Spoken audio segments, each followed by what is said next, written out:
Welcome to Mitchell's Memories, Part 23.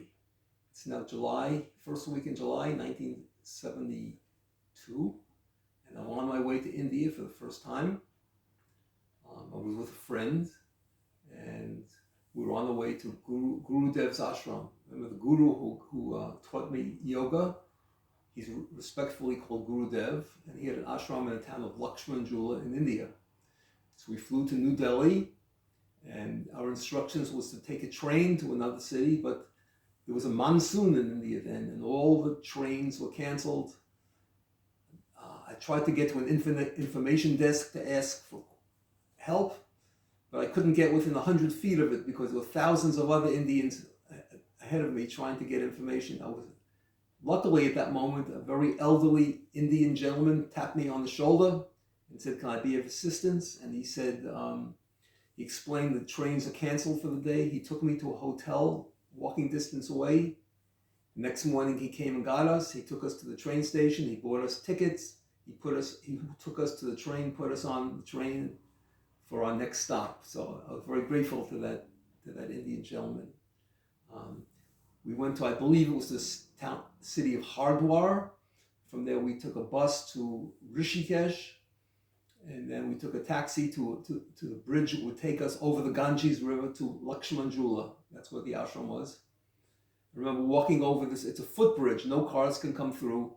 And that's what was very special about Lakshmanjula. There were no cars in the town, there were no cell phones in those days. This was really India. Cows were in the street, monkeys were climbing in the trees above us. Everyone was out on the street cooking food. It's at the foothills of the Himalayan mountains. In the distance, I could see the high Himalayas. Looking the other direction, I see the beautiful Ganges River, which is this very far north in India.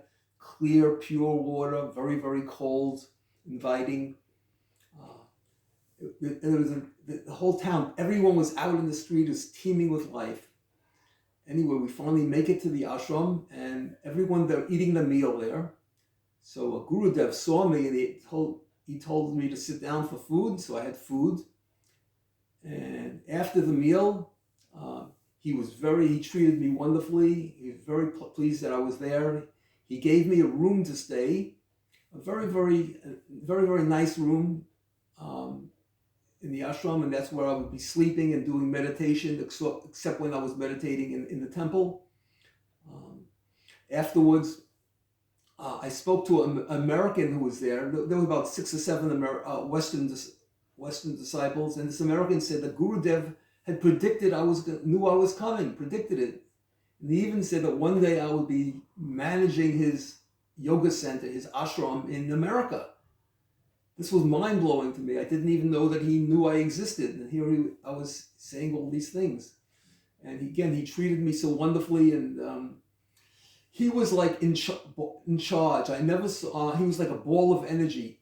He's in his late 80s, but he's barking out and he's yelling at these people, he's scolding that, he's giving orders, he's giving instructions, he's climbing, he's up and he's down, and he's there and he's there, and he's like a ball of energy. And but at the same time, he was treating me with so much love. He said to me, "Mitchell, come with me." And we walked across the bridge. We got into a car, and the driver took us to his school. He has a school for poor children in that area. And he very, very proudly showed me the school. Then he said, "Follow me." And he wanted to give me a view from the roof. So he rapidly flew up this rickety old bamboo ladder held together by strings. And he told me to follow. And I, as a young 24-year-old boy, was just going slowly up the ladder. And it just showed you how remarkable he was for his age. Then we got back to the ashram, and it's called evening meditation and then prayers. And when that was over, Guru Dev called me to sit right in front of him, and he asked me questions, but this wasn't in private. This was in front of everyone. I mean, so it was about 7 or 8 Western disciples, about 50, 75 Indian, and everyone's looking at me. And Guru Dev, he could be so fierce. He was a revolutionary as a young man. He was like so fierce in his determination. And he asked me, first, what have you experienced in meditation? And I'm like so tongue-tied and so in the spot. And I start saying one experience. He stopped me after a few words. He said, I know that experience. I know everything you've experienced in meditation. And I'm very pleased with your meditation. Then he said to me, why have you come here? And then I completely froze up. Now he's speaking to me in Hindi, but then he barks out in English, do or die. That's a spirit he wants me to do. Put all my heart, all my might to achieve something great, no matter what. And that's the purpose that I had come for there. So I was actually pleased by that. Then he said to me, 6 months. He said, I must stay 6 months. In 6 months, he can impart the teachings that he wants me to learn. And I have to agree to that. And I agreed. And that was the first night. Then he actually called me.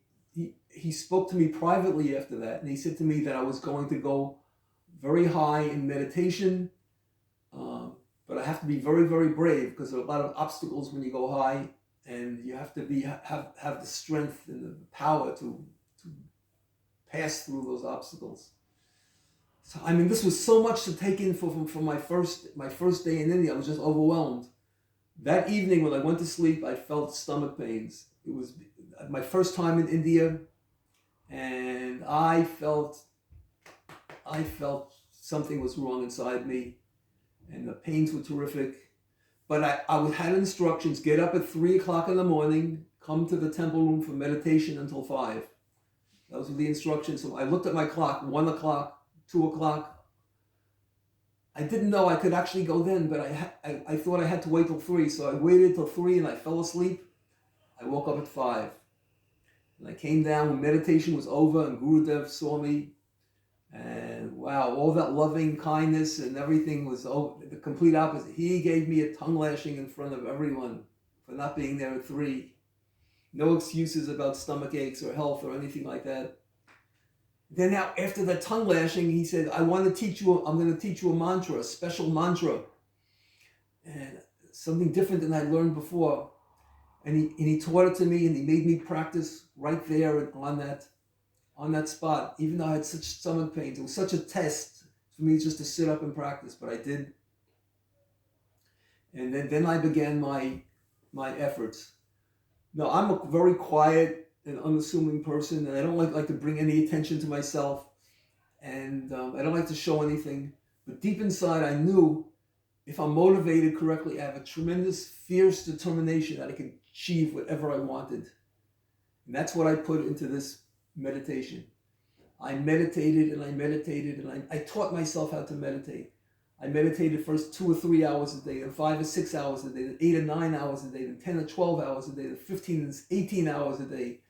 I was like a madman, just practicing, concentrating, one pointed on my goal, all my determination.